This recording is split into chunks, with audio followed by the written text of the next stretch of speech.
میرے محبوب علیہ الصلوۃ والسلام نے ارشاد فرمایا ان اللہ جعل الحق علی لسان عمر وقلبہ وهو الفاروق فرق اللہ بہ بین الحق والباطل۔ فرماتے ہیں کہ بے شک اللہ تعالیٰ نے حق کو عمر کی زبان پہ جاری کر دیا۔ اللہ اکبر۔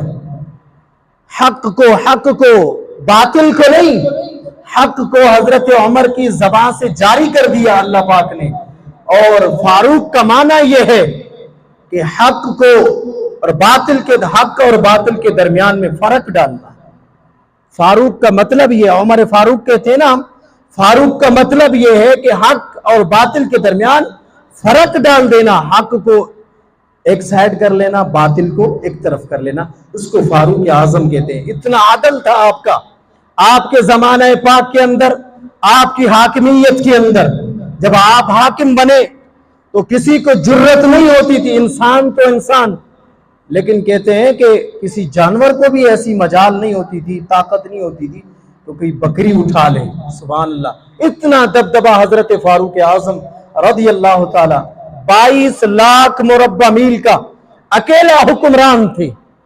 22 لاکھ مربع میل۔ آج کل تو ایک شہر ایک تالکا نہیں سنبھالا جاتا، ایک صوبہ نہیں کنٹرول میں ہوتا۔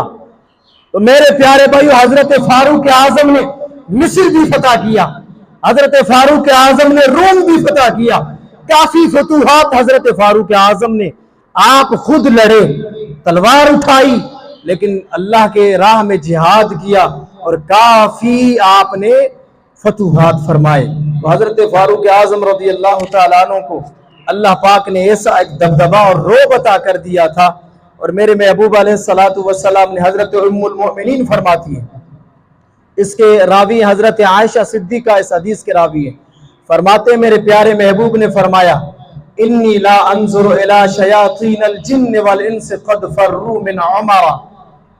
سبحان اللہ۔ حضرت عمر رضی اللہ تعالیٰ عنہ کے کو ایسا دبدبہ تھا آپ کا کہ جس راستے سے شیاطین جن یا شیاطین انسان، دونوں کی بات ہے، چاہے شیاطین انسان ہو یعنی کافر ہو، چاہے شیاطین جن ہو، جس راستے سے حضرت عمر گزرتے تھے وہ بھاگ جاتے تھے۔ قد فروا، وہ فرار ہو جاتے تھے، بھاگ جاتے تھے۔